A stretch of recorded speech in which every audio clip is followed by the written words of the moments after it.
Sunlight plays a very important role. വളരെ important role play ചെയ്യുന്നുണ്ട്. റിസോഴ്സിയോ പലപ്പോഴും പാരൻസിൻ്റെ ഓറിയൻറ്റേഷൻ പ്രോഗ്രാമുകളും അതുപോലെ തന്നെ ടീച്ചേഴ്സിന് വേണ്ടിയിട്ടുള്ള പ്രോഗ്രാമുകളൊക്കെ ഞങ്ങൾ സപ്പോർട്ട് ചെയ്യാറുണ്ട്.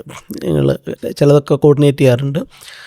ഈ പ്രോഗ്രാമുകളിലൊക്കെ സ്ഥിരമായിട്ട് ടീച്ചേഴ്സും പാരൻസും പറയുന്നതെന്ന് പറഞ്ഞാൽ പോരാ, അതൊരു പരാതിപ്പെടുന്ന ഒരു കാര്യമാണ് ഈ ജെൻസിയിലുണ്ടാവുന്ന അവരുടെ ഒരു വളരെ വികാരപരമായിട്ട് കാര്യങ്ങളെ നേരിടുന്ന ഒരവസ്ഥ.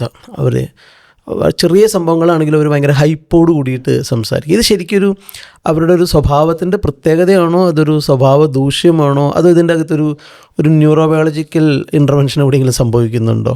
ഇത് കാലഘട്ടത്തിൻ്റെ ഒരു അവസ്ഥയാണ് എന്ന് പറയുന്നതാണ് നല്ലത്. കാരണം ഒരു 50 കൊല്ലത്തിന് മുമ്പുള്ള ഒരു കൗമാരപ്രായക്കാർ ഒരു ലോകത്തെ മനസ്സിലാക്കിയിരുന്ന വായനയിലൂടെയാണ്. അപ്പോൾ വായനയിലൂടെ കാര്യങ്ങൾ മനസ്സിലാക്കുമ്പോൾ ഒരു സ്വാതന്ത്ര്യം എന്ന് പറയുന്നത് വിഷ്വൽസ് ഇല്ല, നമുക്ക് ഇമാജിൻ ചെയ്യാം. അപ്പോൾ നമ്മുടെ ബ്രെയിനിൻ്റെ ചില ഏരിയാസ് അല്പം ഒന്ന് വർക്ക് ചെയ്യണം, എങ്കിൽ മാത്രമേ ഈ വായിക്കുന്ന കഥയെ വിഷ്വലൈസ് ചെയ്തെടുക്കാൻ പറ്റൂ. നമുക്ക് നമ്മുടെ സ്വാതന്ത്ര്യം അനുസരിച്ച് അത് വിഷ്വലൈസ് ചെയ്തെടുക്കാം. അതല്പം ബ്രെയിൻ ഒന്ന് ആക്റ്റീവ് ആകാനും ക്രിയേറ്റിവിറ്റി കൂടാനും സഹായിക്കുന്നൊരു കാര്യം.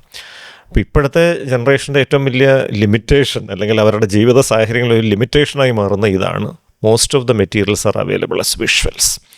അപ്പോൾ ഈ വിഷ്വൽ ഇങ്ങനെ കാണുമ്പോൾ ഉള്ളൊരു പ്രശ്നം, ഇനി വേറെ ക്രിയേറ്റിവിറ്റിക്ക് ബാക്കിയൊന്നും ഇല്ല, അവസരമില്ല. മാത്രമല്ല ഇപ്പോൾ അവരുടെ മുൻപിലേക്ക് എത്തുന്ന മെറ്റീരിയൽസ് പലതും ഹൈപ്പർ ഇമോഷണൽ കണ്ടൻ്റ് ഉള്ളതാണ്.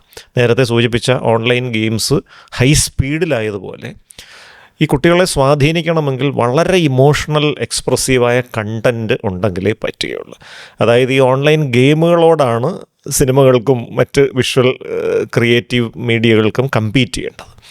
അത് ഇമോഷണൽ എക്സ്പ്രഷൻ കുറച്ച് കൂടുതലായിരിക്കും. വയലൻസ്, ഇപ്പോൾ സിനിമകളിലെ വയലൻസിനെ കുറിച്ച് നമ്മൾ കുറച്ച് നാൾ മുൻപൊക്കെ വ്യാപകമായി ചർച്ച ചെയ്തിരുന്നൊരു വിഷയമാണല്ലോ.